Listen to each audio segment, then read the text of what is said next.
Pour ne rien manquer, abonnez-vous maintenant. Les Français parlent au français. Je n'aime pas la blanquette de veau. Je n'aime pas la blanquette de veau. Sud Radio Berkov dans tous ses états. Et les entreprises, dans quel état sont-elles? En tout cas, beaucoup d'entre elles. Quelques chiffres, très très rapidement, je vous en donnais quelques-uns avant la pause publicitaire. En 2 mots, 50 000 emplois menacés. 13 266 entreprises ont ouvert une procédure de liquidation entre avril et juin 2023. 9 procédures sur 10 concernent des TPE, 1100 PME et TI ont aussi fait défaut. Voilà. Et le nombre d'emplois menacés par ces défaillances bondit pour sa part de 82,3%, 57 700 emplois menacés au 2e trimestre 2023, bien sûr. Voilà. Et ce seuil-là n'avait pas été approché depuis le 2e trimestre 2014. C'est-à-dire il y a bientôt 10 ans. Alors, qu'est-ce qui se passe, Nicolas Meillan? Alors, on parle de cela, on dit que d'un côté, on entend un discours un peu partout, où tout va bien, où oui, il y a eu des problèmes, vous savez, c'est à cause de la Russie, bien sûr, et de l'Ukraine, etc., mais tout va bien. Alors, qu'est-ce qui se passe vraiment? Effectivement, le retour des 30 Glorieuses de Bruno Le Maire se fait un peu attendre. Alors, sans rigoler, c'est terrible. Si on regarde les niveaux de défaillance mensuelle des TPE, vous avez mentionné 2014, en fait, on est au niveau de la crise financière de 2008 aujourd'hui. Ah oui, carrément. Ouais. Quand on regarde la confiance des ménages, c'est une des raisons pour lesquelles on est à ces niveaux-là. On est aussi au niveau de la crise financière de 2008. Donc c'est pas exactement les 30 Glorieuses. Et qu'est-ce qui se passe? Les TPE doivent faire face à 3 vents contraires. Le premier, c'est la baisse de l'activité, puisque les gens avec l'inflation, on leur salaire, l'inflation de 10%, salaire qui baisse de 10%. Inflation de 20%, salaire qui baisse de 20%. Donc les gens ont moins consommé. Donc on a une baisse de l'activité de 10 à 30% qui est importante.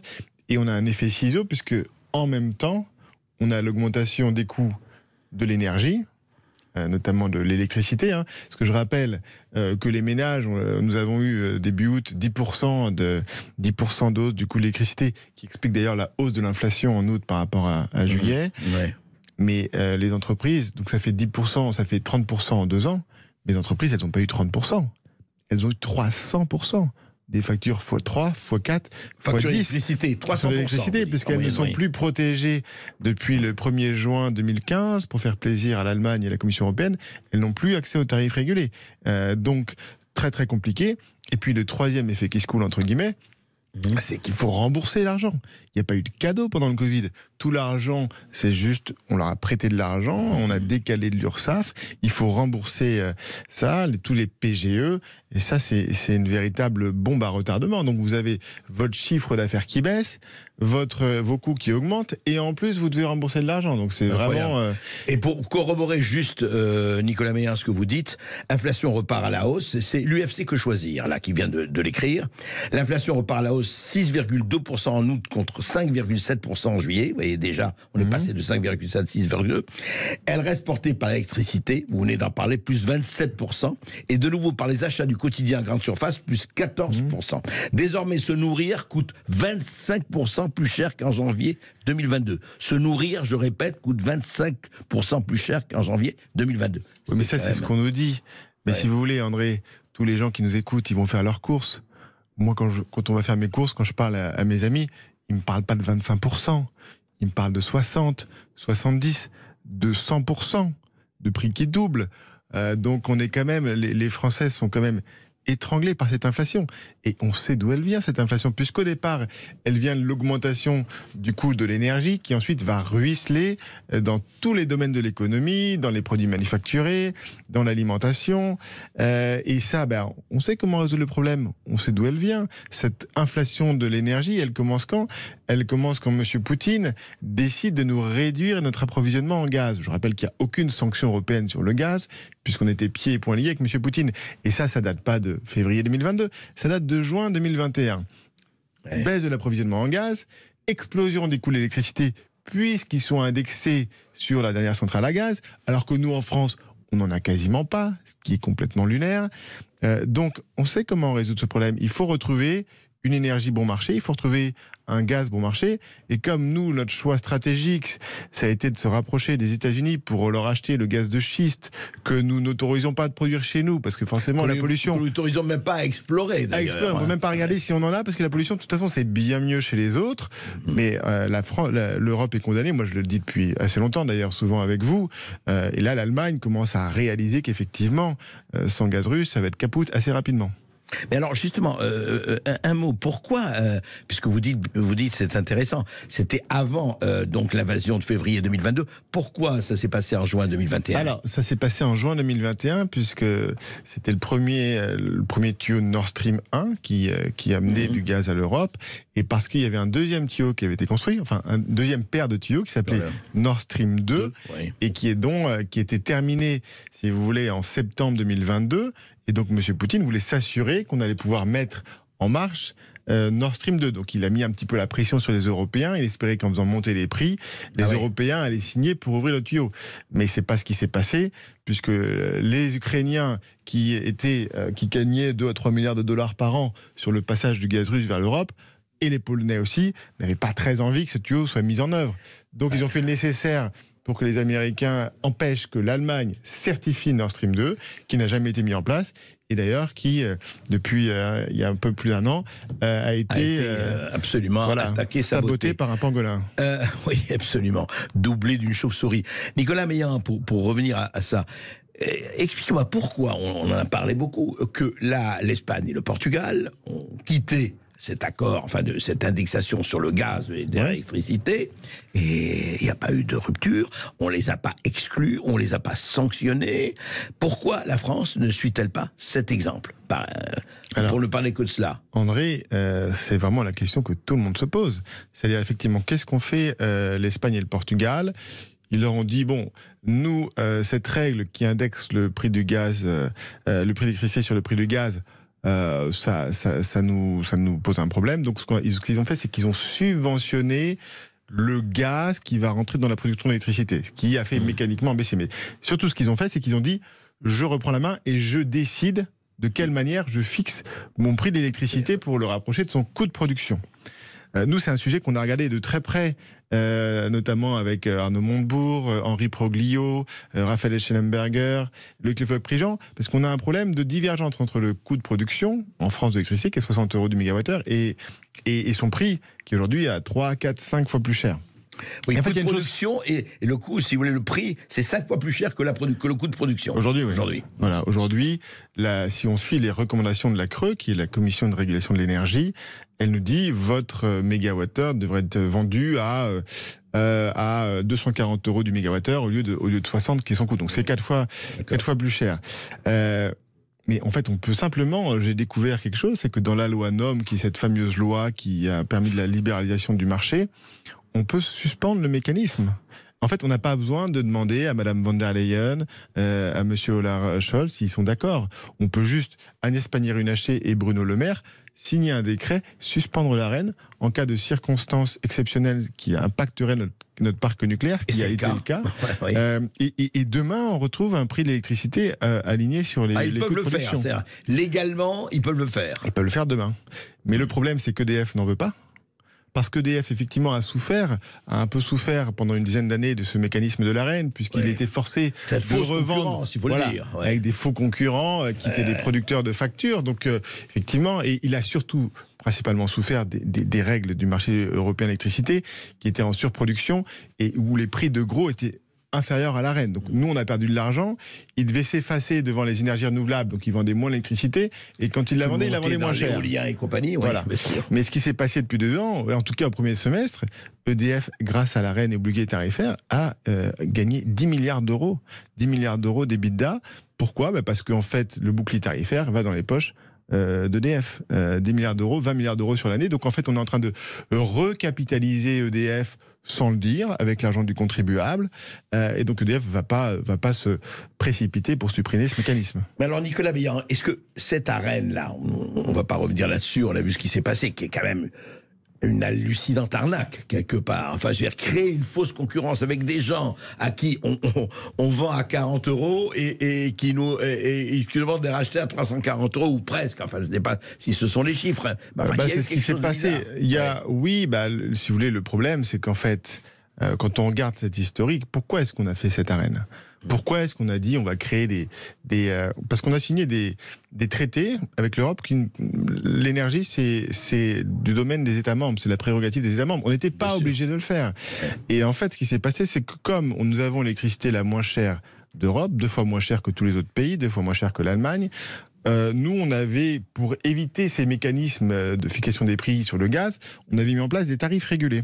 Et pour les entreprises, les particuliers, c'est le tarif bleu. Et d'ailleurs, si vous n'y êtes pas chez EDF, je vous recommande d'y aller vivement. Sinon, vous allez finir comme les clients de Eni et de Engie qui ont eu des mauvaises surprises au début du mois d'août. Il y avait des tarifs jaunes et verts. Il y aurait beaucoup moins de défaillances sur ces entreprises si le tarif jaune n'avait pas été supprimé le 1er janvier 2015 sous demande de la Commission européenne. Et c'est nous qui avons dit ça. Nous avons dit il y avait des procédures mises en place par la Commission européenne, 2 procédures. La première, c'est vous n'ouvrez pas votre marché à la concurrence. Il n'y a que EDF. Donc on dit, on va créer un faux marché alors, avec une fausse concurrence et des faux producteurs et des fausses factures. Ça vous va ? C'est EDF qui a proposé ça. Non, c'est pas EDF, c'est la Commission Champsor, c'est les hauts fonctionnaires français qui réfléchissent mieux que tout le monde. Et puis la deuxième chose, c'était votre tarif régulé pour les particuliers, ça me pose pas de problème. Mais pour les entreprises, ça me gêne parce que c'est les concurrents de mes entreprises. Donc vous allez supprimer ça parce que sinon c'est une aide d'État et je vais vous demander de rembourser toute la différence entre le prix du marché et le coût du tarif régulé. Et ça, c'est 20 milliards d'euros, monsieur Sarkozy. Vous voulez payer 20 milliards d'euros ? Monsieur Sarkozy a fait non, j'ai pas envie de payer, je signe. Il a signé la loi NOM en 2010. C'est comme ça que ça s'est passé. Ça, 2010. Et ça posait pas de problème si vous voulez jusqu'à 2 ans. Mais là, il faut absolument remettre ces tarifs régulés pour ces TPE et pour ces PME. Sinon, elles vont continuer à disparaître.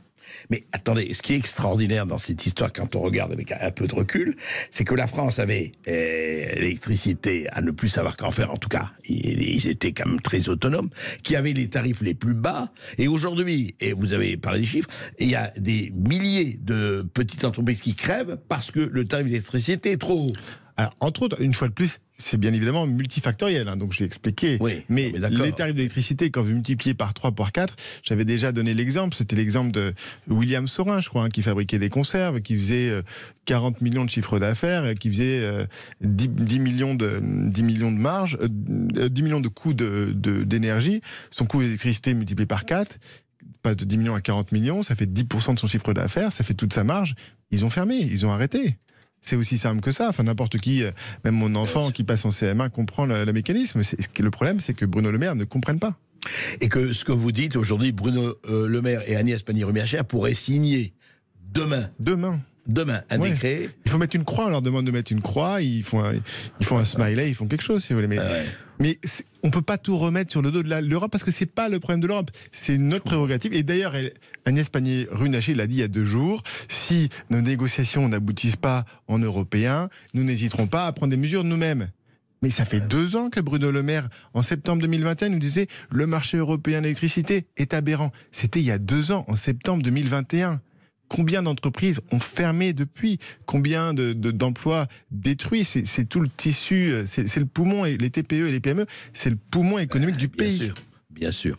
Nicolas, merci de ces éclaircissements. C'est quand même extraordinaire parce qu'on se dit, c'est vrai qu'un enfant de CM1 comprendrait, mais apparemment, chez d'autres esprits beaucoup plus, en principe, affûtés, ouverts, ça ne passe pas. Espérons que vous serez entendus. Merci. On va se retrouver dans un instant sur Sud Radio. It doesn't matter if you're black and white or white.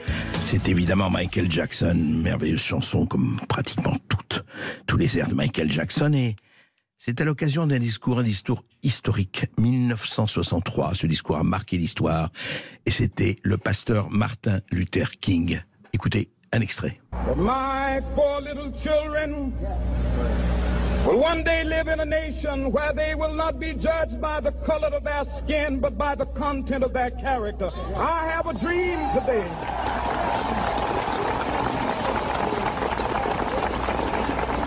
J'ai un rêve, et je le rêve qu'on ne soit plus jamais jugé, que nos enfants ne soient plus jamais jugés selon la couleur de leur peau. Magnifique, extraordinaire, magnifique discours de Martin Luther King qui a lancé les droits civiques, etc., qui a fait que, effectivement, tout ce racisme qu'il y a eu, les esclavages, ont vraiment... là, pour la première fois, de façon extrêmement historique et collective, ont changé le paysage américain, et pas seulement américain.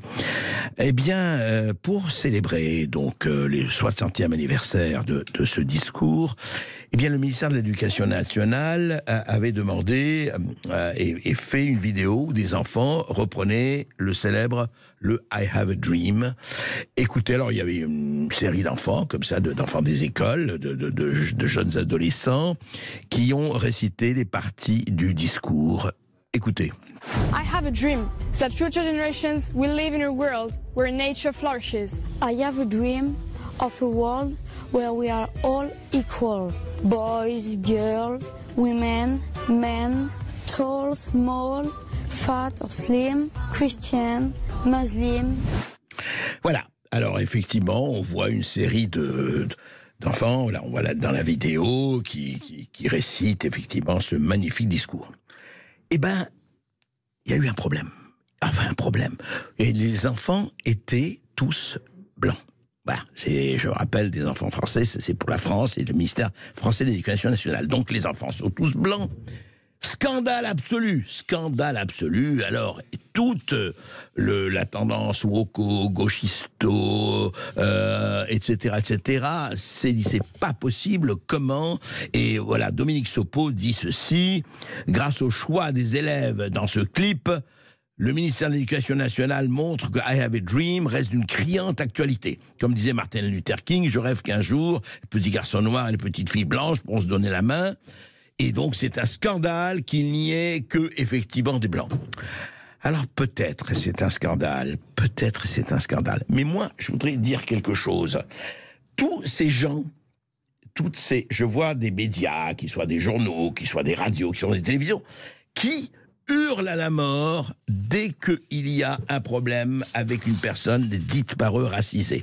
C'est-à-dire que, en fait, un petit enfant blanc, ou même s'il y a une série d'un petit enfant blanc, n'ont pas le droit de rendre hommage à Martin Luther King. Mais c'est ça la chose importante. La chose importante, c'est « It doesn't matter if you're black or white ».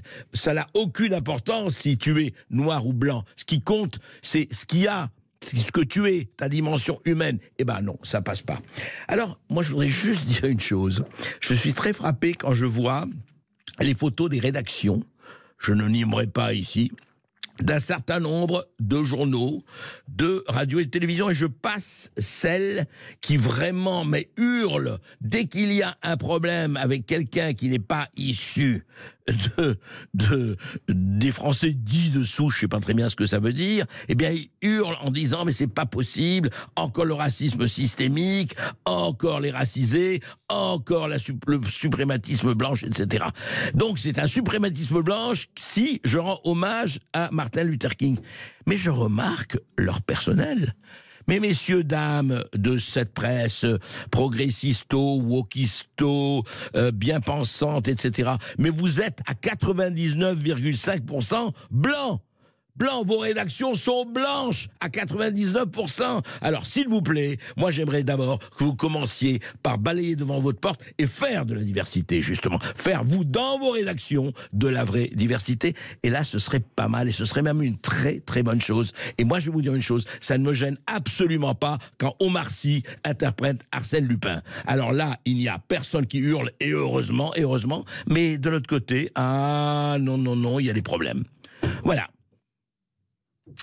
Sud Radio Berkov dans tout. Eh oui, on peut se poser la question, c'est vraiment lié à l'autre histoire.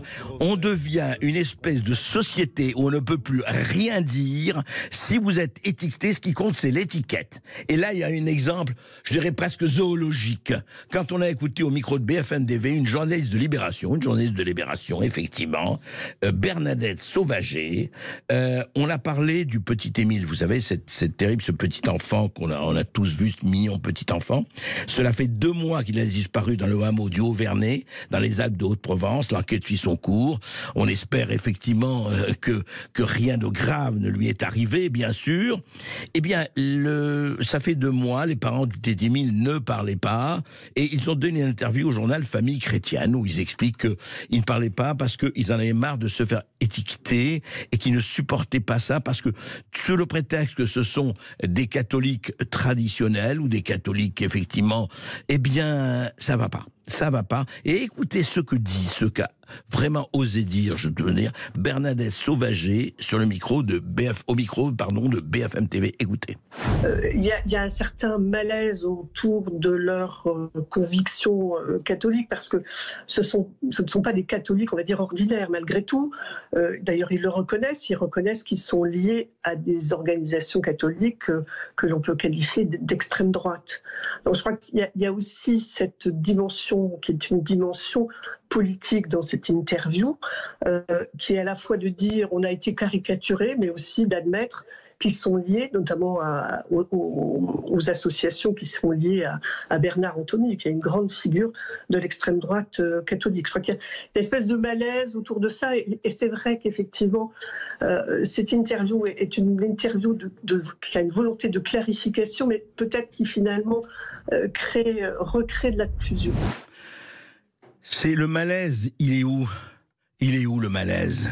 Il est où ? Et la confusion, elle est dans quelle tête ? Alors si je comprends bien, ce ne sont pas des catholiques ordinaires, ce sont des catholiques, d'après Madame Sauvager, ils sont alliés en tout cas ils suivent la mouvance d'extrême droite. Voilà, ça veut dire que le petit Émile, c'est pas un citoyen ordinaire, le petit Émile. Il est dans une famille de catholiques pas ordinaires. Donc, il est un citoyen, allez, elle le dit pas comme ça, mais c'est moins intéressant que si c'était un citoyen soit des cités, soit un citoyen du progressisme et de la woke. Là, ça irait très bien. Là, on serait tous en train de dire c'est pas possible, comme ce qui s'est passé avec un certain nombre de gens même. Regardez ce qui s'est passé avec Lola, déjà, hein. Ça s'est calmé, Lola, alors torturé, massacré, etc. Eh bien, le petit Émile, j'espère qu'il ne lui arrivera rien et qu'il ne lui arrive rien, mais c'est extraordinaire. Ce ne sont pas des catholiques ordinaires. Eh oui, parce que Madame Sauvager sait comment sélectionner les bons catholiques et les mauvais catholiques. Les bons catholiques, ce sont ceux qui sont du côté de la gauche, woke et progressiste, et les mauvais catholiques, ils suivent l'extrême droite, voilà, le mot valise. Alors, dès que vous n'êtes pas d'accord avec ces braves gens, vous êtes évidemment d'extrême droite, réactionnaire, conspi, etc., etc. Hallucinant. C'est-à-dire qu'ils ne voient pas eux-mêmes, cette Bernadette Sauvager, qu'elle a un raisonnement stalinien complet. C'est vraiment l'URSS. C'est vraiment l'idéologie. Voilà, vous n'êtes pas d'accord, mais c'est quoi ça ? Et Voltaire, vous connaissez Voltaire, Madame Sauvager ? Vous savez ce qu'il disait ? Je ne suis pas d'accord avec vous, mais je suis prêt à me battre jusqu'au bout pour que vous puissiez vous exprimer. Qu'est-ce que c'est que cette espèce de... Mais c'est pire que le racisme, ça. C'est un fascisme sélectionneur. Voilà.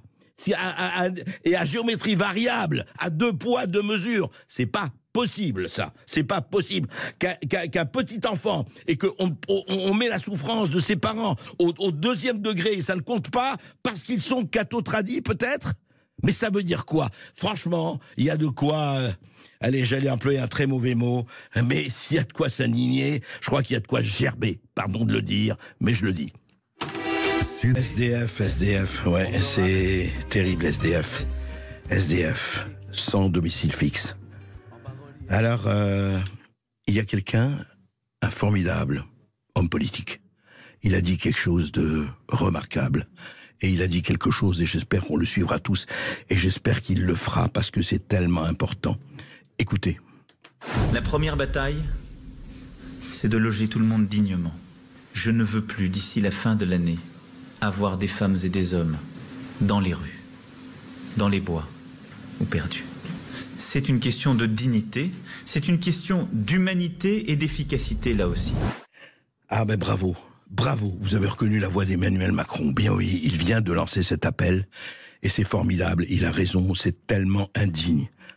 Ah bon ? Ah non, pardon, Esteban Rania, qui prépare l'émission avec moi, me dit que non, c'est pas d'hier. Comment c'est pas d'hier? Ah non, c'était en juillet 2017, ce que vous venez d'entendre du président de la République. En juillet 2017. Et oui, il y a donc 6 ans. Voilà.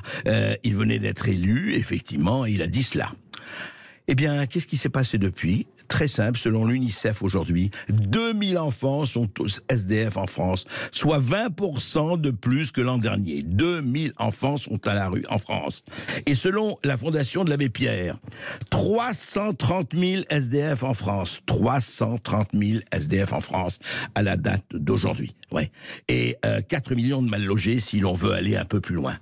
Voilà, c'est très intéressant, hein, c'est très intéressant. Voilà des programmes qui sont faits, voilà des déclarations qui sont suivies des faits, voilà tout ce qui se passe, qui est vraiment promis et tenu. De quoi nous plaignons-nous, bien sûr. Puis pour parler de la crise de l'eau qui frappe Mayotte, nous sommes en direct depuis le département avec Mansour Kamardine, député LR de Mayotte. Bonjour Mansour Kamardine. Bonjour. Bonjour monsieur le député. Écoutez, heureux de vous avoir au téléphone. On a toujours plaisir à vous recevoir. Et franchement, si j'ai mis ça, évidemment, c'est par ironie un peu triste, même beaucoup triste. Le Je m'en fous d'Yves Montand, la chanson d'Yves Montand, mais quand je vois que on dit, voilà, à Mayotte, la sécheresse va priver les habitants d'eau de robinet 2 jours sur 3, c'est-à-dire qu'ils ont droit à l'eau du robinet, ils ont droit déjà à 1 jour sur 3. Cette crise de l'eau, alors on dit il y a des nouvelles mesures d'urgence, une grave sécheresse. Qu'est-ce qui se passe exactement? Vous êtes en direct de Mayotte, monsieur le député Mansour Kamardine. Alors qu'est-ce qui se passe exactement? D'abord, permettez-moi de vous saluer et de dire un bonjour depuis Mayotte à vos auditeurs et auditrices. Merci. Oui, ce qui se passe à Mayotte est une situation que personne, je pense, dans l'Hexagone a supporté. Et donc, ça mérite aussi de saluer la résilience sans limite, sans borne et sans fond de nos compatriotes mahorais qui vivent cette situation des plus dramatiques de tout ce qu'ils ont vécu. La situation que nous avons, vous l'avez résumé, c'est que désormais, à partir de lundi, dans nos foyers, nous aurons avec un peu de chance, parce que, y compris quand ils disent qu'il y a l'eau, souvent il n'y en a pas, peut-être avec un peu de chance, nous aurons de l'eau 1 jour sur 3. Cette situation n'est pas une situation inconnue, qui n'était pas imprévisible, mais je veux même imaginer qu'on a peut-être cherché, je veux dire, c'est pas le gouvernement qui a empêché les pluies de pleuvoir, mais quand même, c'était connu depuis très longtemps, puisque c'est depuis 2016 que les premières alertes ont été données. Mais Mansour Kamardine, c'est la sécheresse, c'est quoi? Quelles sont les causes profondes? C'est la sécheresse quand même ou quoi? C'est la sécheresse, la désorganisation climatique qui veut ça. Mais ça, la Météo France, là, on lui reproche beaucoup de choses, mais ici, elle avait dit, attention, pour l'année prochaine, il n'y aura pas d'eau à Mayotte parce qu'il n'y aura pas beaucoup de pluie. Et c'est là où le grief que j'ai fait aux autorités compétentes, c'est que rien n'a été fait pour parer aux situations. Comme je disais tantôt, c'est des situations qui sont connues depuis 2016 avec un plan urgence eau qui a été arrêté, mais en réalité, on l'a arrêté avec des affichages budgétaires. Et on n'a pas mis un seul centime pour répondre à la situation. Du coup, oui, les gens ont soif. J'allais dire, on meurt de soif. J'espère que ce soit sous la forme imagée et qu'on n'aura pas à déplorer des victimes parce qu'ils n'ont pas eu à voir. Oui, mais alors justement, est-ce que des mesures sont prises depuis qu'on en parle? Et est-ce qu'il y a eu, justement, vous dites que Météo France a alerté effectivement déjà dès l'année dernière, vous dites que c'est une situation qu'on connaît déjà depuis plusieurs années. Est-ce qu'il y a eu des mesures qui ont été prises pour, disons, ravitailler en eau et trouver le moyen d'avoir je ne sais pas si ce sont des tankers, des réservoirs, etc., pour pouvoir effectivement alimenter les Mahorais? Non, aucune mesure sérieuse n'a été prise, si ce n'est de gérer la distribution de l'eau. Au départ, c'était tous les jours, mais on fermait l'eau le soir. où on fermait le soir, puis ensuite on est venu un jour sur deux, et puis là on est venu en moins de 24 heures, et puis là on va passer à un jour sur 3 où on aura l'eau au robinet. Ça, c'est la première chose. La deuxième chose, c'est que également l'eau qui coule du robinet n'est plus potable, et ce qui me peine et qui me comment dirais-je, qui m'énerve, c'est que l'administration n'a pas le courage de dire la vérité aux gens. Dans des réunions institutionnelles, l'ARS était la première à nous alerter en disant que si l'eau ne coule pas du robinet pendant plus de 12 heures, quand elle se met à couler à nouveau, elle n'est pas potable, il faut la bouillir avant de la boire et attendre 12 heures. Donc l'eau qui coule des robinets aujourd'hui n'est plus potable, et quand on le dit, l'ARS s'empresse pour aller dire si l'eau est potable, mais il faut la bouillir. Alors que jusqu'ici, quand elle était potable, on ne nous invitait pas à la bouillir. Donc, au lieu de dire simplement aux gens que l'eau n'est pas potable, voilà. Et donc, cette espèce de gestion de crise, en nous prenant pour ce que nous pensons n'est pas être, m'énerve au plus haut degré. Donc, vous me posez la question, est-ce que des tankers d'eau ont été prévus? Non. Ça a été prévu en 2016, ça n'a jamais été mis en œuvre. Aujourd'hui, ils ne le proposent même pas. Et non seulement ils ne le proposent pas, mais ce qui est tout aussi également énervant, c'est ils ont dit, ils ont annoncé ça comme une grande mesure, nous avons pris un décret pour plafonner le prix de l'eau au niveau où il était en juillet 2016. Sauf qu'en juillet 2016, il avait déjà pris, 40-50% plus cher, parce que là aussi, bien évidemment, les importateurs, ils font aussi leur chou gras, ce qui est normal. Au lieu de dire, moi, ce que je suggère aujourd'hui, c'est effectivement, ramener des tankers d'eau pour en distribuer. Deux, rapporter le décret en question qui était conçu comme une grande victoire, retirer ce décret et fixer le prix de l'eau au niveau qu'il y a en métropole. Aujourd'hui, le pack d'eau qui est vendu à 1,50 € en métropole, il est vendu à 5,40 € quand vous avez le territoire le plus pauvre de la République avec plus de 80%. Vous voulez dire le même pack d'eau vendu... non, mais c'est des chiffres intéressants, ça, Mansour Kamardine, même plus que ça. Vous dites que le même poids d'eau, enfin, la même eau vendue à 1,40 € en métropole, 1,50 €. Il est vendu à 5,40 €. Oui, 5,40 €. Voilà. Et donc, d'accord. Donc c'est presque 5 fois plus, 4 fois plus, quoi. Voilà. Et puis ensuite, il y a... et puis, moi, je demande également qu'on annule ces factures d'eau, puisque le produit est impropre à la consommation, de supprimer les factures, parce que là aussi, on engraisse une société qui, pour des raisons que je viens d'indiquer, n'est pas en mesure de fournir de l'eau qui soit potable et conforme aux besoins et qui est impropre à la consommation. Donc voilà, c'est tout ça. Donc on a l'eau la plus chère, elle est impropre.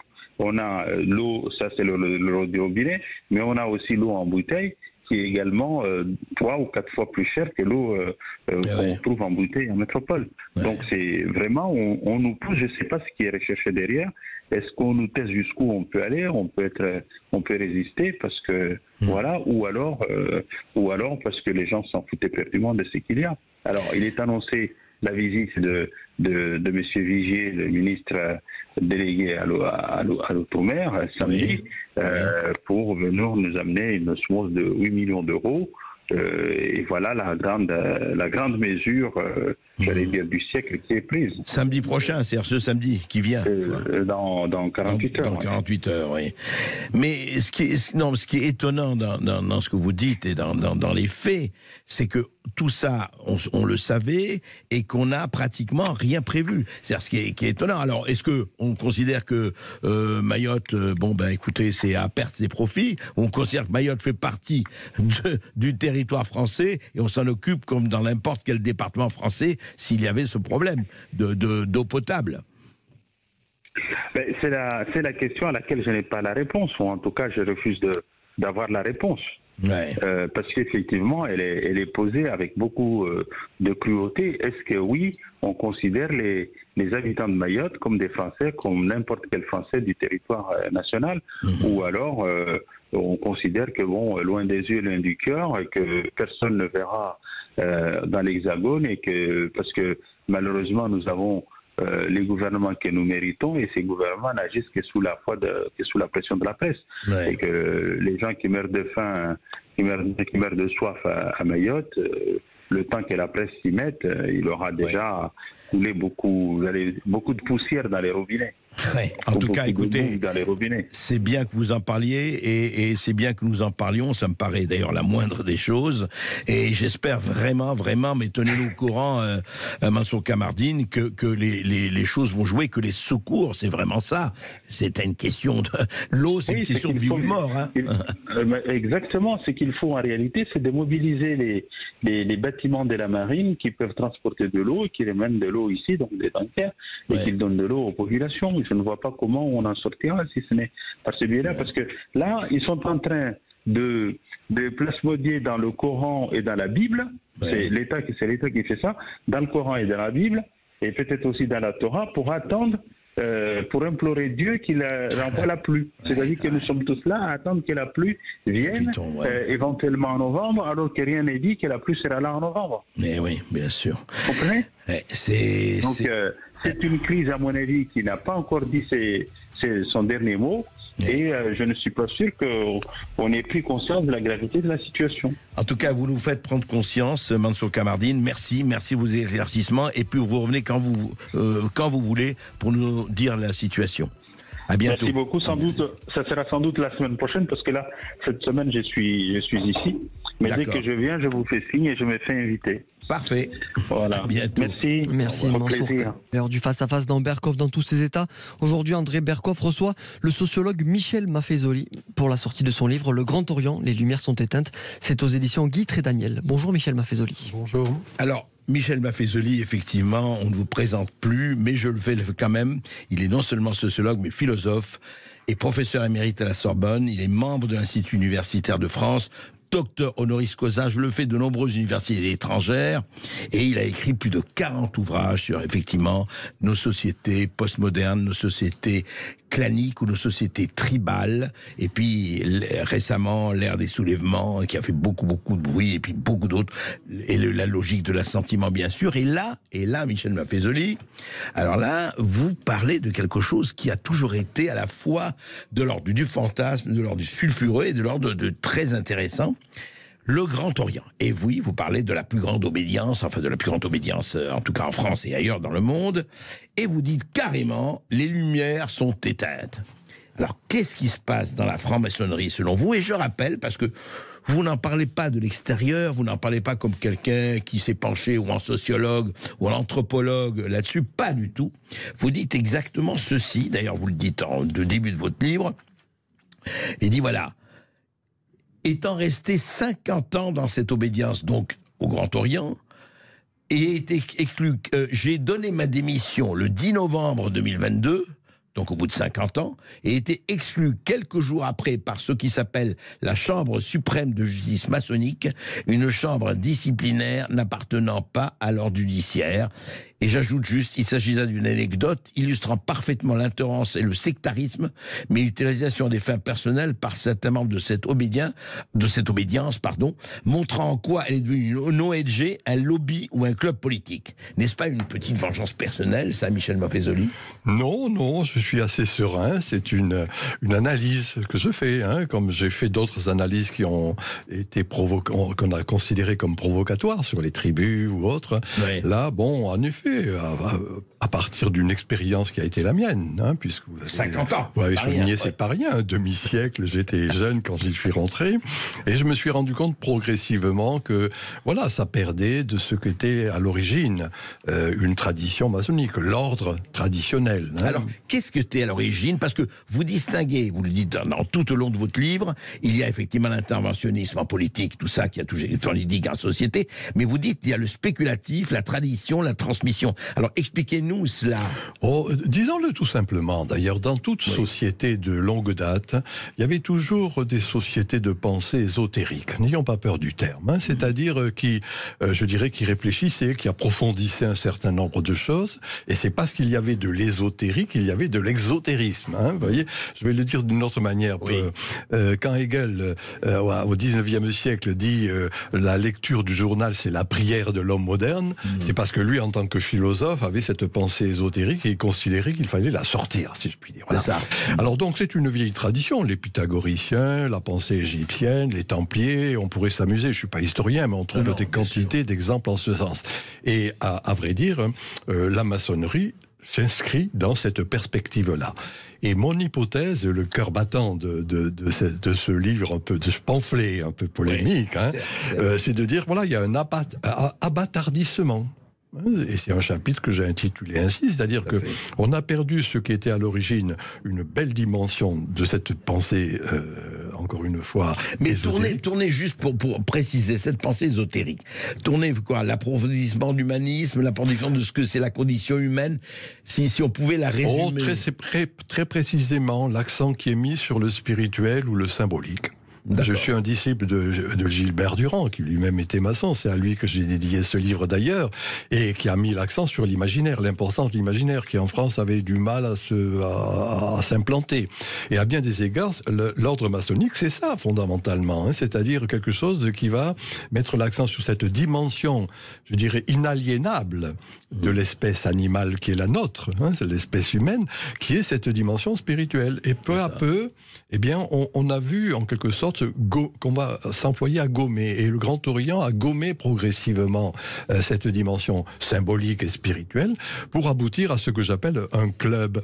D'ailleurs, je prends le mot à un de mes vieux amis qui s'appelait Bruno Etienne, un bon penseur également. C'est intéressant, vous parlez de club, d'ONG. Voilà, exactement. Et Bruno Etienne, c'est de lui que j'emprunte cette expression. Le club, il était lui-même au Grand Orient et il montrait comment dans ces dernières décennies, il y a eu progressivement quelque chose qui a mis l'accent sur des questions, alors je dis wokiste, hein, c'est-à-dire dans le fond du sociétal galvaudé, c'est-à-dire au lieu de s'intéresser... Le genre, etc. Alors le genre, la couleur de la peau, le sexe, etc., LGBT, enfin tous ces trucs-là, et en mettant l'accent essentiellement là-dessus, et progressivement en oubliant ce qui était l'origine. Vous voyez, en vous écoutant tout à l'heure, je pensais à ce vieil ami Guy Hockenheim, qui avait ce très beau livre que je cite d'ailleurs, Lettre ouverte à ceux qui sont passés du Colmao au Rotary. Eh bien, c'est un peu quelque chose de cet ordre. Vous dites qu'un peu la franc-maçonnerie, en tout cas le Grand Orient, est devenue une espèce de Rotary. En gros, c'est-à-dire le fait que d'une certaine manière, vous voyez, Boris Souvarine, laissez-moi encore être un peu érudit, disant comment la dictature du prolétariat était devenue la dictature sur le prolétariat, vous voyez, pour le dire en des termes plus simples, quand l'énamourement devient la tétanie conjugale. Vous voyez, on pourrait s'amuser à trouver des processus de cet ordre. Alors justement, vous en parlez dans votre livre, vous considérez ça comme un dévoiement, en tout cas une pensée substituée, enfin une orientation substituée, mais qu'est-ce qui s'est passé? Qu'est-ce qui a fait qu'on est passé justement de la réflexion sur la spiritualité, sur le symbole, sur ce qui fait notre humanité, enfin qui est d'ailleurs toutes les pensées ésotériques, c'est un peu là-dessus. Qu'est-ce qui fait qu'on s'est intéressé à la société, au genre, et on va parler des gilets jaunes et des manifestations qui sont passées, mais est-ce que c'est quoi? C'est toujours parce que je voulais vous dire, l'histoire, ça a toujours existé, les rapports avec le pouvoir dans la franc-maçonnerie, c'est pas nouveau. Donc, qu'est-ce qui a fait, qu'est-ce qui a bougé, qu'est-ce qui a basculé, si vous voulez? Le problème pour moi est simple, c'est-à-dire que dans le fond, je dis bien progressivement, hein, et pas dans leur totalité, hein, parce que moi je connais beaucoup d'amis qui sont restés sur des dimensions symboliques, mais disons que la bureaucratie de cette obédience est restée sur un schéma moderne.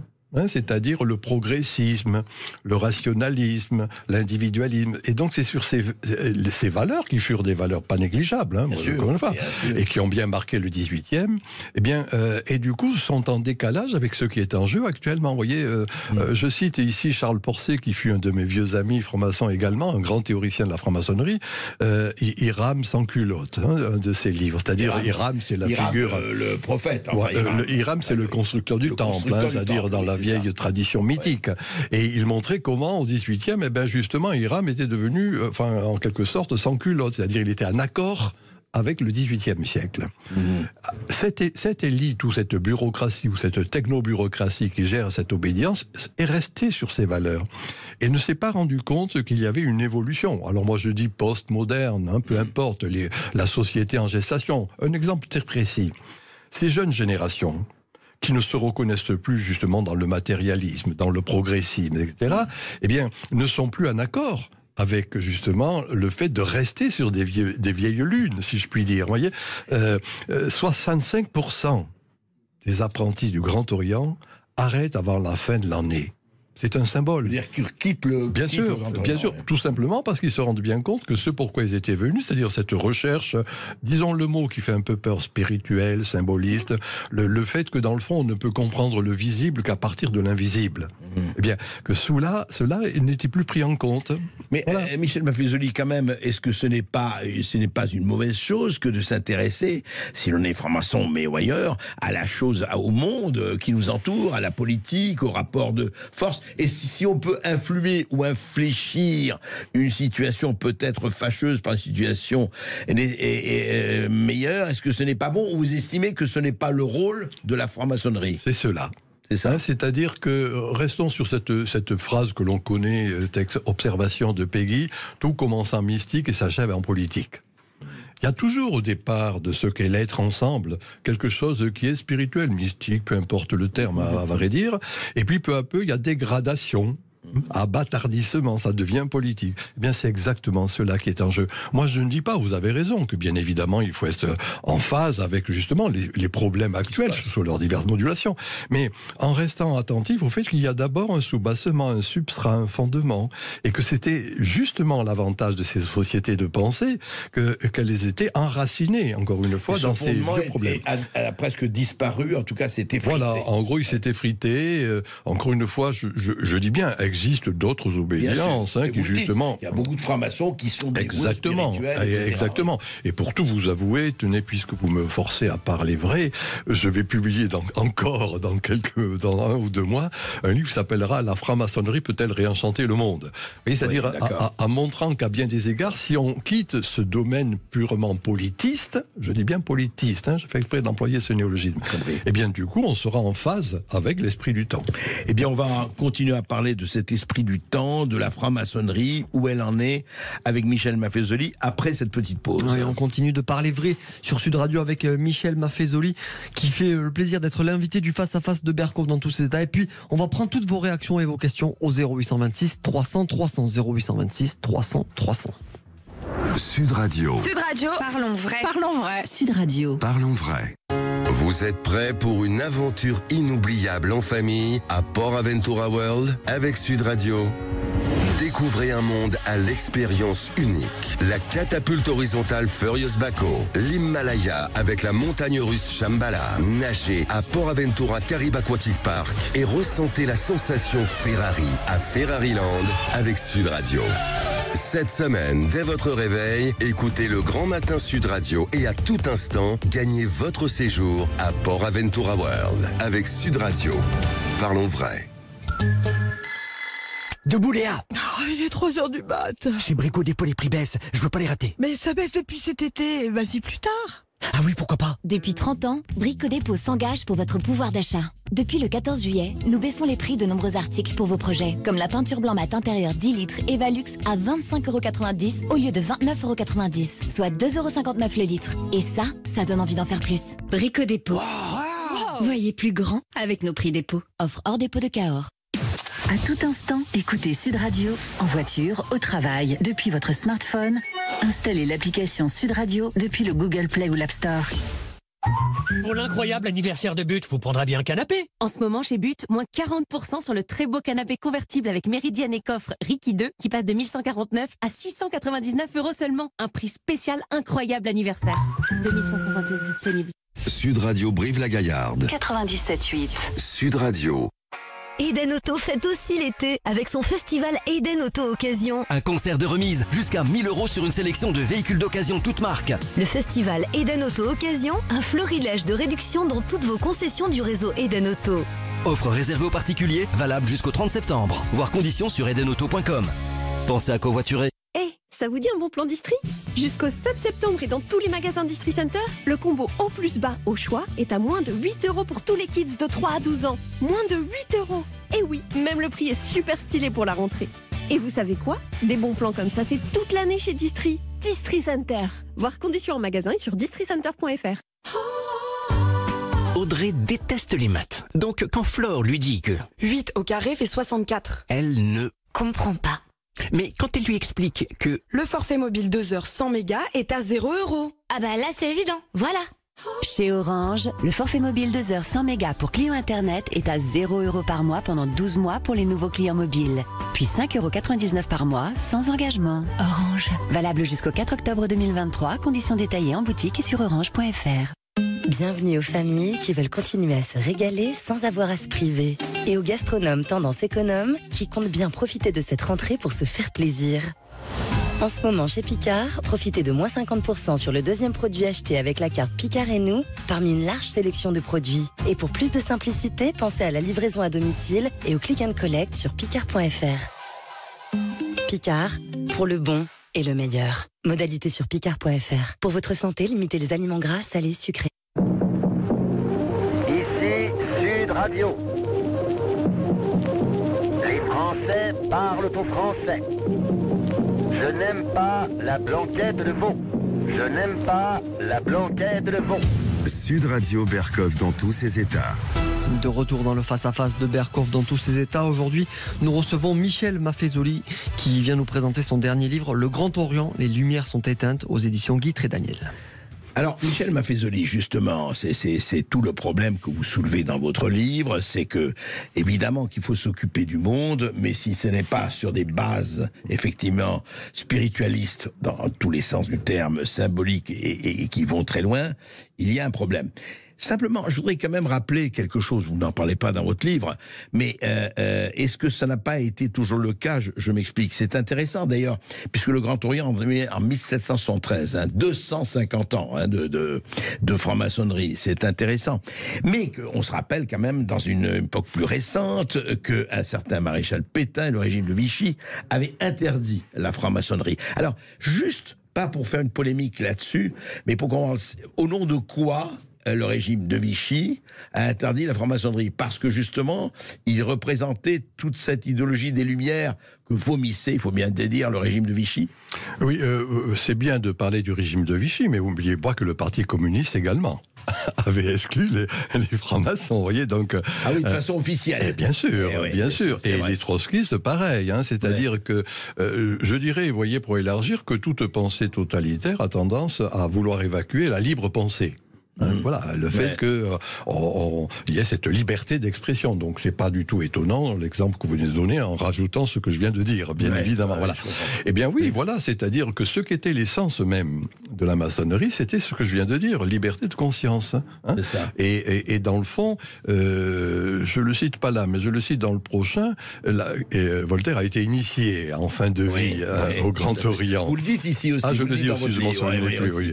Et donc, mais en rappelant exactement la phrase que vous avez rappelée, que vous avez citée, c'est-à-dire je ne suis pas d'accord avec toi, mais je me battrai pour que cela puisse s'exprimer.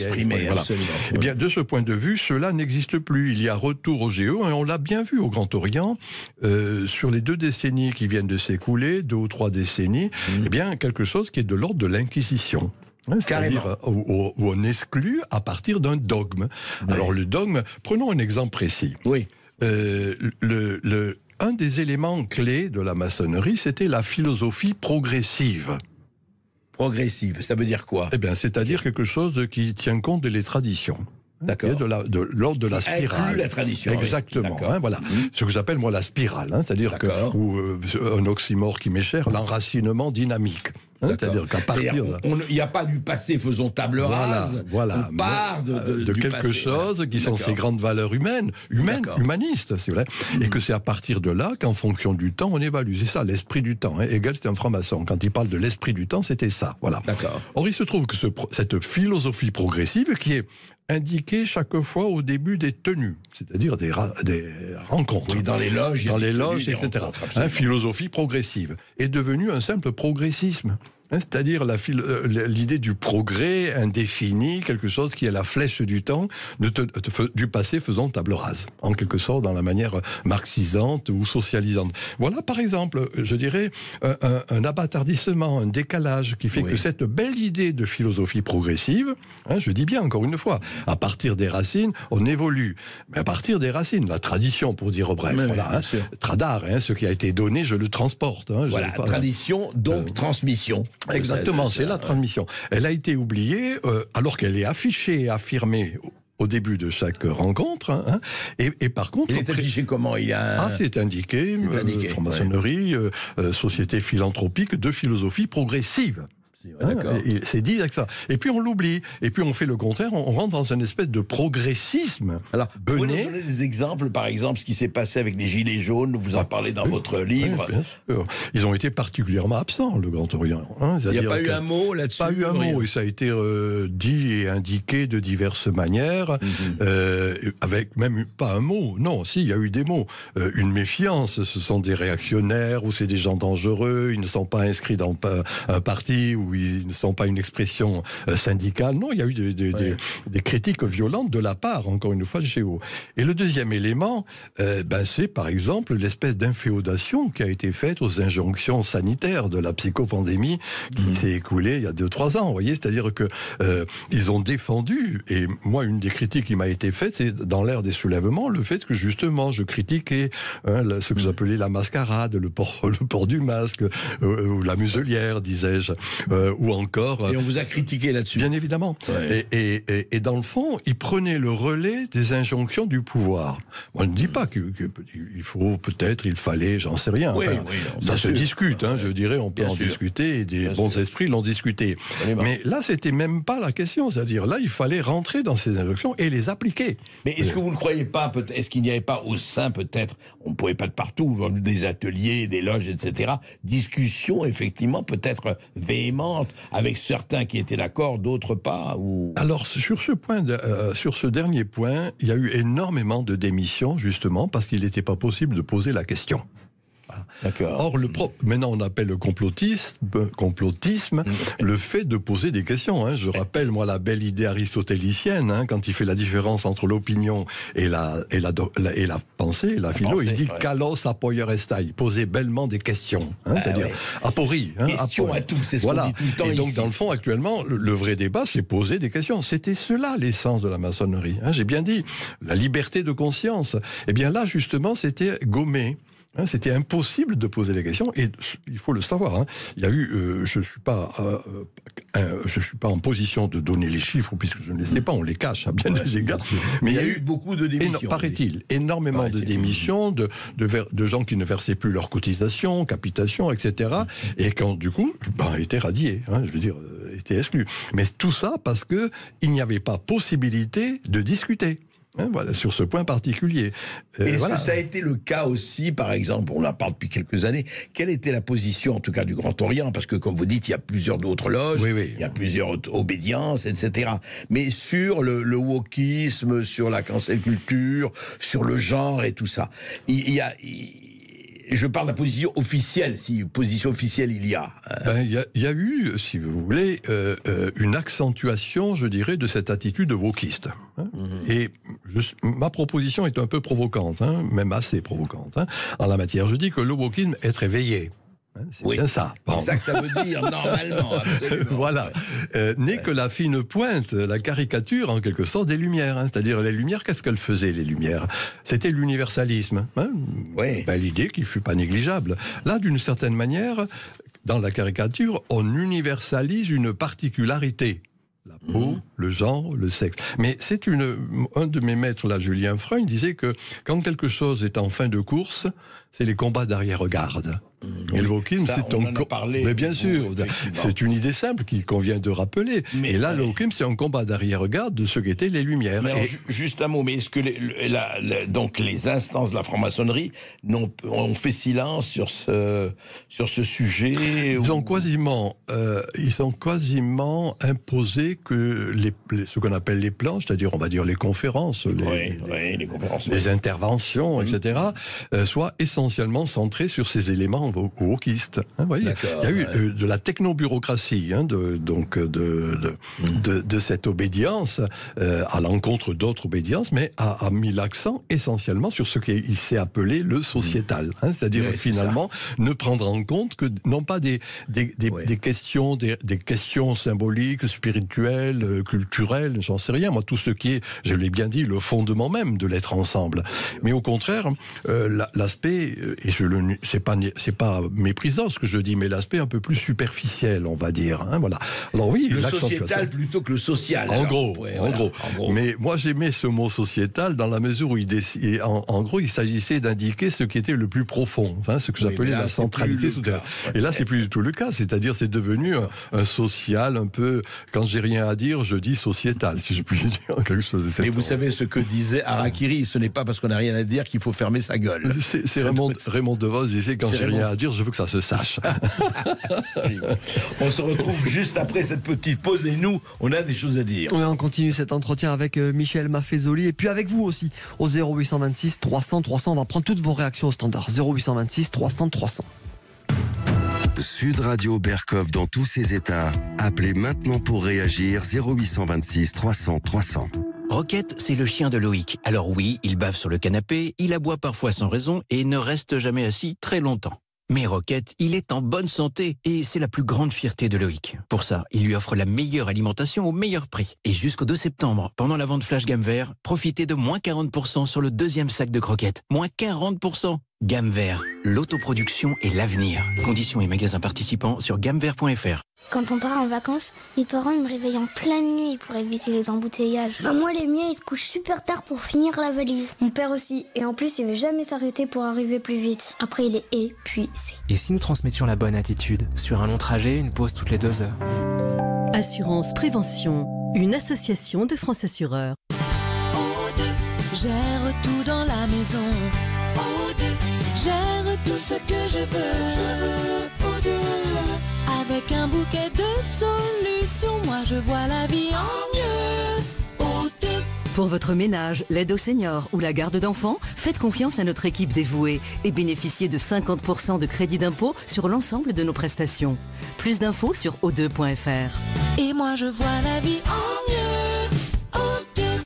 Sud Radio Libourne 106. Sud Radio. Mais peut-on trouver des bières Desperados en promotion? Ah, jolie robe. Non, c'est un chandail. Ah, la robe de la bière. Ah, pardon. Bon, rendez-vous dans votre magasin U et sur courseu.com du 29 août au 10 septembre pour profiter de 60% de remise sur le deuxième pack de 12 bières Desperados 33 centilitres, soit 21,07€ les deux au lieu de 30,10€. Et avec votre carte U, participez à notre grand jeu et tentez de gagner des euros carte U. U, commerçant, autrement. Pack de 3 litres 96, 2,66€ le litre des deux packs pour un retrait jusqu'au 10 septembre selon ouverture de votre magasin. Conditions et règlements sur magasin-u.com. Pour votre santé, attention à l'abus d'alcool. Boulanger. Comment ça, tu connais rien au rugby? Bah non. Attends, regarde. Tu fléchis les jambes, plaquage dans le fauteuil, extension du bras, télécommande, la petite touche, et hop, t'es dans le jeu. C'est simple. Jusqu'au 25 septembre, profitez des prix plaqués chez Boulanger avec la TV Samsung CU 8505, 65 pouces, UHD 4K à 699€ au lieu de 999. Livré et installé gratuitement dès le lendemain. Et avec la Big Collect, Boulanger reprend vos anciens appareils pour les réparer ou les recycler. Boulanger, si bien ensemble. 10€ d'éco-participation. Conditions sur boulanger.com. Vous avez l'air en grande forme. Ça fait plaisir à voir.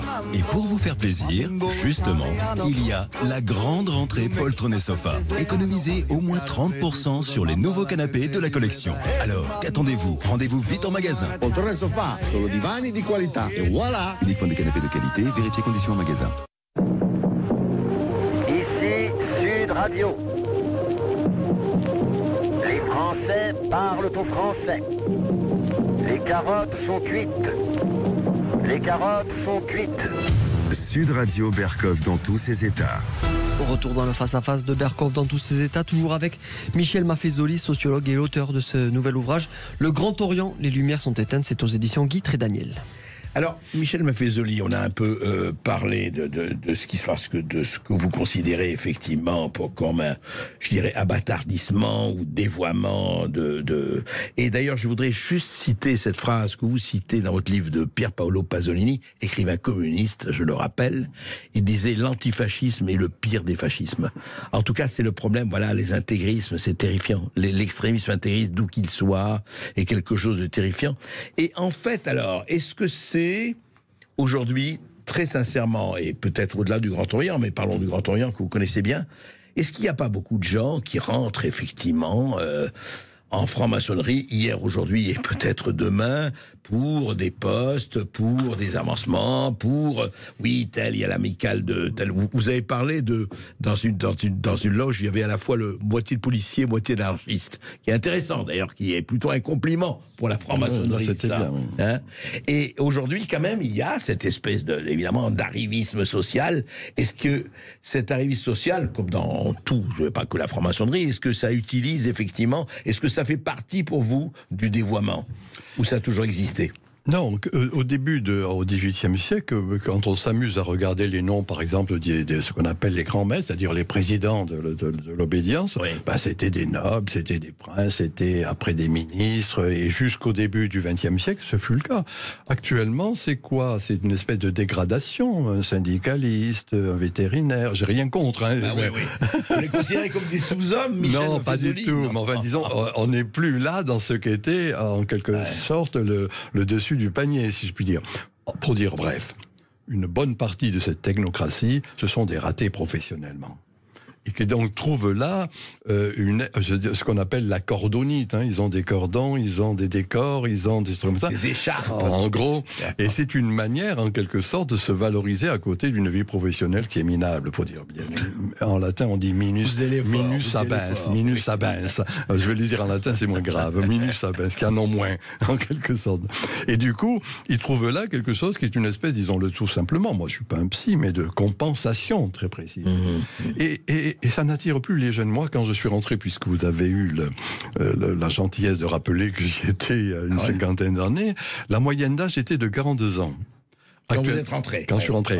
Actuellement, elle est de 65, me disait un grand maître il n'y a pas longtemps. Voilà, ce que j'ai appelé le dernier chapitre, j'appelle 50 nuances de gris. Oui.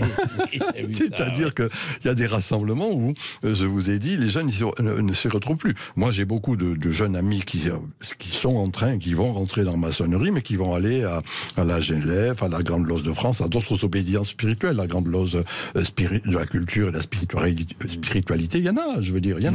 Mais c'est plus ce qu'a gardé, ce trésor que devait garder une obédience qui existait au Grand Orient et qui n'existe plus. Et encore une fois, ce vieillissement n'est pas négligeable. Hein, c'est un indice. Si l'âge moyen aujourd'hui, effectivement, c'est un indice intéressant. Et pourquoi ça? Parce que justement, ils ne sont plus en phase avec cette espèce de recherche qui va caractériser pour moi la société en cours. Post-moderne, hein, la recherche du spirituel, les pèlerinages de Chartres, les journées mondiales de la jeunesse à Lisbonne, vous voyez, là on voit bien là une préoccupation juvénile qui ne se reconnaît plus dans un matérialisme historique socialisant ou marxisant. Or, il se trouve que la technobureaucratie de cette obédience, si je me suis bien fait comprendre, est restée sur cette perspective socialisante, purement matérialiste. Alors qu'il y a une grande tendance de fond, de mon point de vue, c'est ce que j'ai développé dans des livres précédents, la nostalgie du sacré, etc. Oui, mais juste un mot, Michel Papézoli, vous dites socialiste, il y a autant de francs-maçons de droite que de gauche. Vous le savez très bien. Je m'interroge. Mon livre concerne le Grand Orient, qui est plutôt orienté à gauche. Voilà. Dans d'autres obédiences, c'est pas du tout le cas. Mais qui ont gardé leur dimension spirituelle, c'est en clair. Hein, le fait qu'on s'intéresse, encore une fois, je dis bien, le propre des rituels qui existent dans toutes les sociétés de pensée, bien c'était de rendre visible une force invisible. Voilà, hein, c'est ça la définition que j'en avais donnée, moi. On va montrer comment, d'une certaine manière, on va exprimer cela. C'est ça les rituels. Et là, actuellement, bien cela est perdu. Mais est-ce que vous ne cédez pas à vos syndromes de droite en disant que la gauche ne peut pas accéder à la spiritualité, il n'y a que la droite qui accède à la spiritualité, ce qui n'est pas vrai. Ce que je ne pense pas. Et si je donne l'impression de ce que vous venez de dire, je ne sais pas mon sentiment, à vrai dire. Hein. Non, d'abord, je n'aime pas ces catégories gauche et droite qui ne sont pas les miennes, pour tout vous avouer. C'est clair. Mais voilà, et puis tout simplement, je l'ai dit depuis tout à l'heure, je dis bien la technobureaucratie C'est ça. Pas à l'ensemble. Voilà, je veux prendre une nuance parce que je reçois beaucoup de messages justement de gens qui sont au Grand Orient, qui resteront au Grand Orient, encore une fois, mais qui ne se reconnaissent plus dans ce devenir purement sociétal ou purement politiste. Alors je dis socialisant, marxisant. Moi j'ai lu Karl Marx, c'est un auteur qui m'intéressait et je l'ai lu en sa totalité. Une belle interprétation du 19e qui n'est plus en phase avec la situation actuelle. Voilà, en gros. Mais eux, ils ne connaissent même pas ça. Voilà. C'est le pauvre. On va voir ce que en pensent nos auditeurs, Esteban. Oui, parce que nous sommes en direct avec Vanessa qui a composé le 0826 300 300. Vanessa, vous nous appelez de l'Hérault. Bonjour. Bonjour Vanessa. Bonjour Monsieur Berkoff, bonjour à votre invité et merci pour la qualité de vos émissions. Merci. Malheureusement, je la prends en cours, mais je suis tout à fait d'accord depuis les 10 dernières minutes là que j'écoute avec ce que dit votre invité. Ouais. Et je voulais faire une précision que beaucoup d'entre nous ont entendu. Et François Hollande a bien dit qu'aujourd'hui, pour rentrer et faire de la politique, si on n'était pas franc-maçon, c'était impossible. Donc je pense que la franc-maçonnerie gouverne la France aujourd'hui et non plus ni la macronerie. Enfin, moi je l'appelle Emmanuel Maçon. Voilà. Emmanuel Maçon. Ah oui, pas Emmanuel Macron. Ah oui, tiens, j'avais pas entendu ça, Vanessa, mais voilà. Mais oui, alors est-ce que franchement, est-ce que ce n'est pas là être un peu, je dirais pas complotiste, parce que ce mot est imbécile et du mot valise. Mais est-ce que effectivement, je sais pas si François Hollande a dit ça, à vérifier, hein, mais que pour faire de la politique, c'est mieux d'être dans la franc-maçonnerie. Ah oui, général. Non, à mon avis, pas du tout. Hein. Ce fut le cas dans la Troisième République, dans l'entre-deux-guerres peut-être encore, si vous voulez. Mais là, actuellement, non, pas du tout. Il y a d'abord assez peu de... Il y a quelques ministres, bien évidemment. Ah bah oui, alors, pas mal. Ouais. Pas énormément. Des députés aussi, quelques-uns. Il y a une fraternelle, d'ailleurs, de parlementaires. Oui. Alors, il paraît quand même... Alors, c'est très discuté, donc je vous dis ça. Oui. C'est anecdotique, qui sont quand même 330. Non, c'est pas vrai. Entre le Sénat et l'Assemblée nationale. J'entends. Ouais. Mais quand on appelle cette fraternelle des parlementaires, il ne faut pas oublier que tous les grouillots, les bureaucrates, le secrétaire, en gros, etc. voilà. Donc c'est pas les députés. On n'est plus du tout dans le chiffre que vous venez d'indiquer. Hein. Moi, je ne dis pas que c'est pas existant. J'y ai parlé pour tout vous avouer. Hein, donc dans cette fraternelle en question, mais c'est pas du tout que des députés. Loin de là, loin de là. Non, en gros, je pense plus qu'il y ait ce type d'influence. Alors qu'il y ait de l'affairisme dans tel ou tel ministère, etc. Peut-être que mon livre me vaudra un redressement fiscal, éventuellement, dans certains ministères. Je ne souhaite pas. Non, je l'espère. Et il y a un effet, mais pas du tout en termes de pouvoir, véritablement. Voilà. Par contre, et c'est cela qui est intéressant et qu'il faut répondre à cette dame, c'est que, à bien des égards, la technobureaucratie de l'obédience mime le politique. Remplace le politique. Prend les habits du politique. En gros, c'est ça, mimer, caricaturer, etc. Et ils veulent jouer de ce point, mais ils veulent jouer. Hein, c'est ça la théatrocratie. Hein. Mon bon ami Baudrillard parlait de simulacre. Hein, et je cite aussi Guy Debord, La Société du spectacle, en disant il y a une maçonnerie du spectacle actuellement, c'est vrai. Alors ils peuvent mimer, encore une fois, un type d'influence qu'ils n'ont plus. Voilà. Oui, c'est ça. C'est la caricature. Et justement, là, pour revenir quand même à votre... Parce que c'est intéressant, Michel Meufozil, on l'a abordé en début d'émission. Mais vous, votre expérience de la maçonnerie, puisque 50 ans, je ne vais pas vous demander de raconter les 50 ans, il faudrait 5 heures, mais au fond, pendant très longtemps, quand même, ça vous a apporté quoi à vous? Ce que j'ai dit tout à l'heure, c'est-à-dire qu'il y avait encore premièrement cette idée de tolérance, de liberté de conscience. Et ce sont des éléments structurels, hein, une caractéristique essentielle, dirait Durkheim, qui était là. C'est cela que ça m'a apporté. Hein, c'est-à-dire cette espèce de discussion qu'on pouvait avoir. De l'autre, exactement. Dire, etc., ouais. Dans la loge où j'ai été initié, moitié de commissaires de police, moitié d'anarchistes. Voilà. Et Lyon. C'est-à-dire Lyon, c'était l'endroit... C'était à Lyon. C'était à Lyon. C'est l'endroit où justement un commissaire de police avait été tué en 68. Le seul endroit en France. Hein, un camion qui avait été jeté par les étudiants sur un pont et un des commissaires, là, malheureusement, était mort. Et c'était intéressant de voir que 71, 72, peu de temps après 68, il y avait une possibilité de discussion, vous voyez, entre les commissaires de police qui étaient là et les anarchistes qui constituaient cette... Voilà ce que ça m'a apporté, tout simplement, la liberté d'esprit. Le fait qu'on puisse penser par soi-même. Des rencontres. Alors bien sûr, avec des gens auxquels moi je ne serais pas, dans mon travail universitaire, je ne serais pas rentrer en contact avec toute une série de gens qui n'étaient pas de mon milieu, pour dire vrai. Donc c'est cette idée-là qui était le propre même de cet élément important à maçonnerie, de la fraternité. Moi j'ai employé un vieux mot français du Moyen-Âge, l'affrèrement. C'est-à-dire cet affrèrement, c'est quoi là? Comment c'est la fratrie qui vit ensemble. La fratrie qui vit ensemble. Eh bien, c'était ça au Moyen-Âge. Les Italiens ont gardé le mot fratellamento. Mais donc, du coup, c'est cette dimension, puisque vous me posez la question, qui m'a beaucoup marqué, jusqu'à ce que j'ai vu que d'une certaine manière, ça a pris du temps de m'en rendre compte. J'ai vu que cette fraternité ou cette liberté de penser n'existait plus, et l'Inquisition reprenez une force et vigueur là indéniable. Oui, parce que, alors vous parlez, c'est ça, c'est un mot fort, je me dis, vous y allez fort, quand vous parlez de l'Inquisition, c'est-à-dire c'est vraiment aujourd'hui, il faut montrer, j'allais dire patte blanche, où il faut montrer qu'on est dans la norme, les normes qui sont les normes de la bien-pensance, ou les normes de la pensée acquise, ou maîtrisée, pensée maîtresse, je dirais. Oui. En gros, il faut être dans cette... Le terme a été dit de diverses manières, dans cette bien-pensance. Moi, j'ai beaucoup insisté dans certains de mes livres là-dessus, le conformisme logique. C'est Durkheim qui montrait comment, d'une certaine manière, on était pris dans un conformisme. Et là, ça a aussi gagné, encore une fois, cette obédience, encore une fois, où la structure essentielle, je disais, le fondement, c'est la liberté de penser. C'est-à-dire, encore une fois, on peut penser différemment.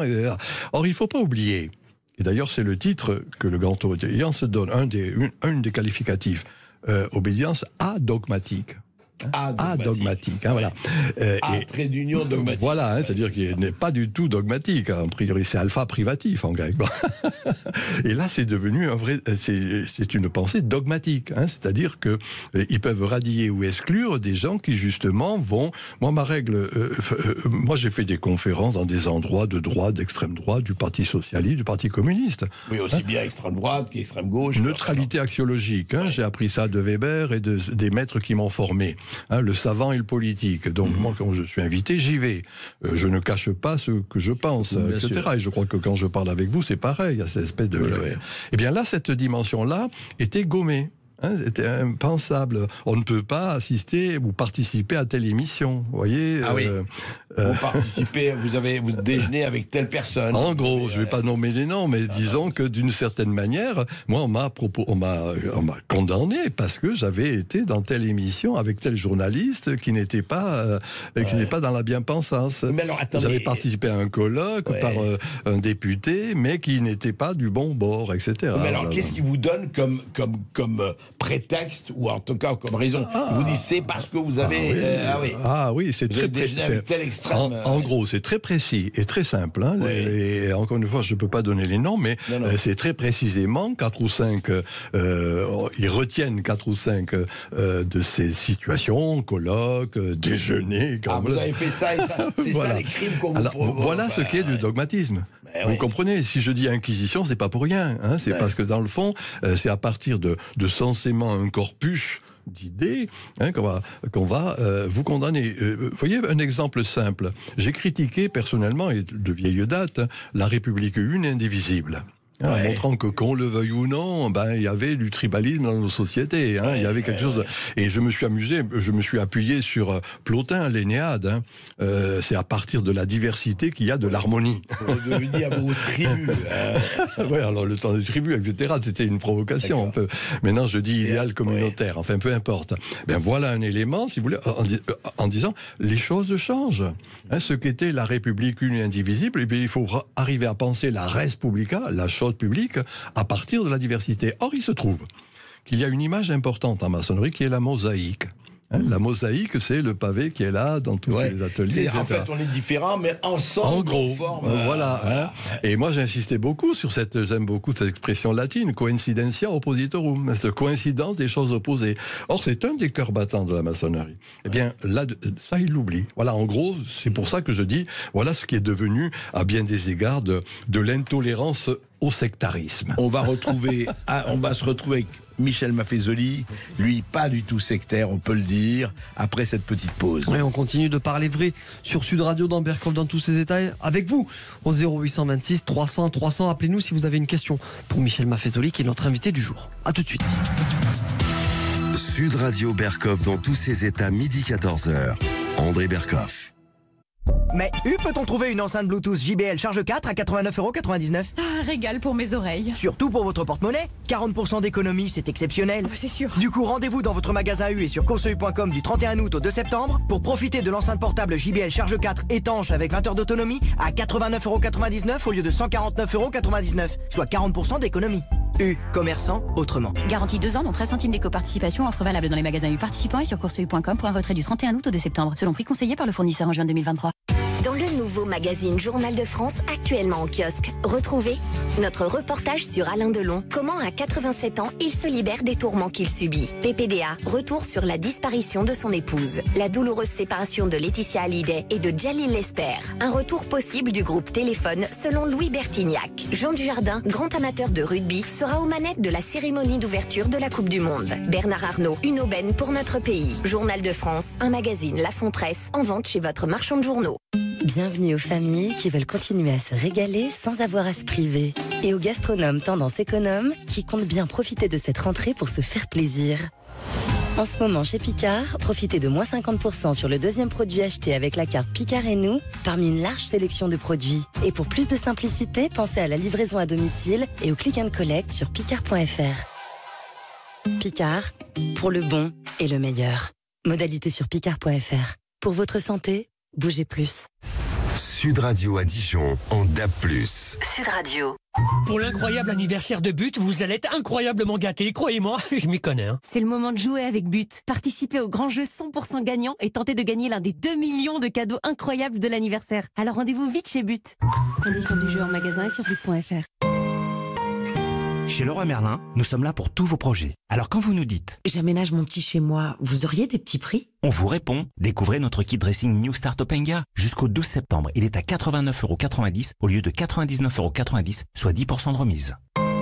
Leroy Merlin, on peut tout construire ensemble, même l'avenir. Dimension 200 par 177,2 cm max, profondeur 50 cm, produit concerné sur leroymerlin.fr.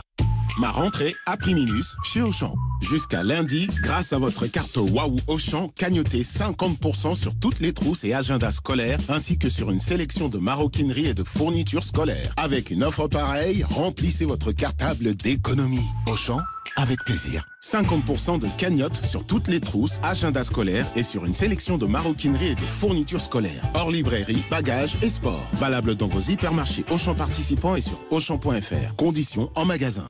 Sud Radio, la radio de la Coupe du Monde de rugby, lance le compte à rebours et vous plonge au cœur de l'événement avec François Trio, Alexandre Priam et toute l'équipe de Sud Radio, appuyée par nos correspondants en région. Des consultants prestigieux, Daniel Herrero, Johan Huget, Philippe Spanghero, Eric Bonneval, Marjorie Mayence, Julien Thomas et Andrew Mertens, l'ouvreur star des All Blacks, pour une couverture complète de l'événement.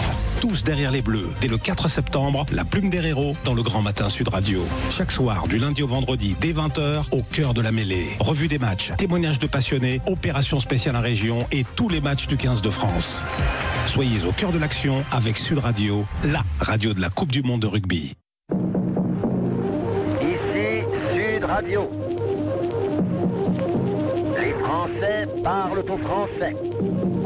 Je n'aime pas la blanquette de veau. Je n'aime pas la blanquette de veau. Sud Radio Berkov dans tous ses états. On termine ce face-à-face avec Michel Maffezoli qui est notre invité aujourd'hui pour son dernier ouvrage, Le Grand Orient, les lumières sont éteintes. C'est aux éditions Guitre et Daniel. Alors justement, il faudrait parler de quelque chose qui quand même préoccupe beaucoup de gens. Je parle de gens qui ne sont pas dans la franc-maçonnerie ou qui ne l'ont jamais été. C'est ce culte du secret. Alors vous allez me dire, oui, les sociétés secrètes, c'est ça. Mais enfin, ce culte du secret, on ne doit pas dire qu'on est franc-maçon, on ne doit pas révéler. Ça appartient effectivement à chacun. Mais moi, je suis très frappé, Michel Maffezoli, qu'en ce moment, vous savez, sur les réseaux sociaux, mais même avant un peu partout, ça fait une espèce de nébuleuse où on entend Illuminati, World Economic Forum, trilatéral, etc., Klaus Schwab, Bill Gates et compagnie, et puis les francs-maçons. C'est-à-dire, voilà, ce sont ceux qui, en fait, gouvernent le monde, ce sont ceux qui trament. Et il y a un côté quand même, est-ce que le secret n'induit pas aussi, alors je ne dis pas que c'est bien, évidemment, c'est l'auberge espagnole des fantasmes, mais est-ce que ça n'induit pas quelque chose? On dit oui, mais en fait, ils veulent pas parler d'eux, ils veulent rester secrets parce que c'est eux qui, sont les marionnettistes, c'est eux qui tirent les ficelles. Oui, moi je vous ai dit tout à l'heure, je ne le pense pas. Hein, je ne crois pas que c'est le cas. Ça a pu l'être, hein, je dis bien. Hein, au XVIIIe et toute une bonne partie du XIXe siècle, il y avait quelque chose qui était en phase avec le temps et donc qui agissait véritablement. C'est plus le cas et bien sûr les fantasmes tels que vous venez de les dire, je les sais, ils sont là. Hein, où on va repérer, comme les francs-maçons, ceux qui s'inscrivent dans cette dimension des Illuminati, encore une fois, des sociétés secrètes. Pour moi, c'est pas quelque chose. Mais enfin, le culte du secret. Pourquoi on a commencé par cela tout à l'heure. Tout au début, je redis le mot que j'ai dit, hein, même s'il peut paraître un peu curieux, il y a toujours dans toute société une dimension ésotérique. C'est-à-dire un savoir profond. Voilà. Et donc, dans le fond, la maçonnerie s'inscrit dans cette dimension ésotérique. Voilà. Et alors, le mot, alors, je sais que vous aimez le latin, donc je vais vous dire un mot. Le mot latin essentiel, c'est la discrétio. Discrétio. Hein. Mais ce mot, on l'a traduit en français par discret. En fait, la discrétio, c'est le discernement. C'est ça la pensée ésotérique, le discernement. Vous voyez, l'approfondissement des choses. Les grands philosophes avaient cette discrétio. Et alors, la discrétion, c'est-à-dire le discernement, amène à être prudent. Et il y a un glissement qui, pour moi, n'est pas dérangeant entre cette discrétion, entre le discret et le secret. Vous voyez, mais le secret comme étant, encore une fois, un des fondements qui existe de tout temps, encore une fois, ces pensées profondes qui font que ça sert de soubassement à tout être ensemble. En gros, voilà. Et je crois qu'il y a, alors, et ce que vous me dites m'amène à penser que la confusion qui se passe, c'est que, comme aujourd'hui, les gouvernants, enfin, que ce soit les pouvoirs, droite, gauche ou n'importe, soit mentent, soit dissimulent, est-ce que les gens ne se font pas en disant tout ce qui est secret, dissimulé, est quelque chose qui ressort soit du mensonge, soit d'une manipulation? Parce qu'il y a l'empire du mensonge aujourd'hui, on le sait, vous le savez, aussi bien que moi. Mais justement, le fait qu'on est en une période de décadence, hein, et soyons clairs tout de même, on est dans le crépuscule d'une civilisation, pour moi, hein, c'est-à-dire la modernité est en train de s'achever. Et à ce moment-là, les pouvoirs s'emploient à, le mot que vous avez employé est fort juste, mensonge. Moi j'ai dit comme ça, d'une manière un peu plus ironique, sincérité successive. Hein, c'est-à-dire que encore s'il y avait ça, ce serait bien. On affiche des choses et puis demain on dit le contraire ou autre chose, etc. Et dans ce cadre d'un mensonge généralisé, qui est la caractéristique de toutes les décadences, hein, quand on regarde chaque 3-4 siècles, il y a quelque chose dedans, eh bien, il y a nécessité de corps entiers, de sociétés qui, au contraire, s'emploient à chercher la vérité, si vous voulez, quelque chose qui n'est plus simplement d'un mensonge théâtralisé, en quelque sorte, ce qui est encore la dominante de ce jour.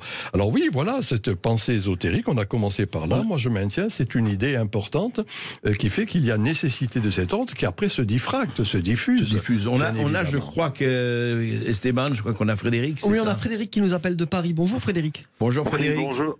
Oui. Bonjour André, bonjour à votre invité. Je voulais intervenir sur le dernier point qui a été soulevé concernant un petit peu la notion, comment dirais-je, secrète du truc et tout le mythe que ça peut faire. Moi j'ai connu, je suis pas maçon, hein, j'ai connu par contre pas mal de maçons, notamment des journalistes, il y a quelques années, et en fait il en ressortait une chose qui était que globalement c'était des gens qui étaient entre guillemets un petit peu paumés, des gens qui n'étaient pas tellement sûrs d'eux, en tout cas ceux que j'ai pu côtoyer, bien contrairement aux apparences. Finalement, c'était pas des gens qui étaient du tout sûrs d'eux du tout. Alors, est-ce que il n'y a pas justement dans ce monde-là aujourd'hui une dimension qui fait que on va essayer de recruter? On a essayé, moi, de me recruter à une époque, essayer de recruter justement des gens qui vont avoir malgré tout un certain pouvoir. Je pense aux journalistes, puisque c'est ce dont j'étais en train de parler, qui n'ont pas véritablement forcément conscience conscience du truc, mais qui peuvent être manipulés justement par des gens un petit peu plus haut placés dans les obédiences. Michel Maffezoli. Oui, je dis tout à l'heure, il y a... Vous avez dit qu'il y avait beaucoup de gens dont leur vie n'était pas... En gros, c'est ce que j'allais répondre. Ça, ouais. C'est monsieur diplômé, moi j'ai dit tout à l'heure raté. Et donc on en rajoute. Il y a de la surcompensation à ce moment-là. Oui, c'est vraiment le cas. Actuellement, c'est un peu quelque chose de cet ordre, alors que en son sens originel, la tradition, au contraire, c'était des esprits éclairés, justement. Des vrais esprits éclairés. Quelque part, ça permet à certains d'exister. En gros, c'est une manière, en quelque sorte, de compenser, disons-le, de ceux qui... Et moi, j'en ai connu, comme ça, des processus de compensation. Il se trouve que, comme ils ont du temps, c'est eux qui gèrent. Et en trichant, tenez, je vais quand même le dire. Regardez à la page 40 de mon livre, je rappelle que quand on ne dit plus la vérité, c'est le mensonge qui prédomine. C'est les tricheurs. Et en vieux français, on appelle ça les trichards. Et il se trouve que le grand maître actuel du Grand Orient a ce nom-là. Donc, c'est un symbole, je dirais, j'y avais pas pensé du tout. Il s'appelle Trichard. Il s'appelle Trichard. Bravo. Voilà, c'est-à-dire... Et le Trichard... Vous allez avoir des procès, vous. Je le sais. Mais le Trichard, je le mets au pluriel dans le livre, mais le Trichard en la matière, c'était ce qui a escroqué au jeu, en quelque sorte. Vous voyez. Eh bien, c'est un peu quelque chose de cet ordre qui se passe actuellement. En tout cas, comme vous le savez, ici à Sud Radio, avec Michel Maffezoli, avec tous nos auditeurs, on ne tricharde pas, c'est clair. Merci beaucoup Michel.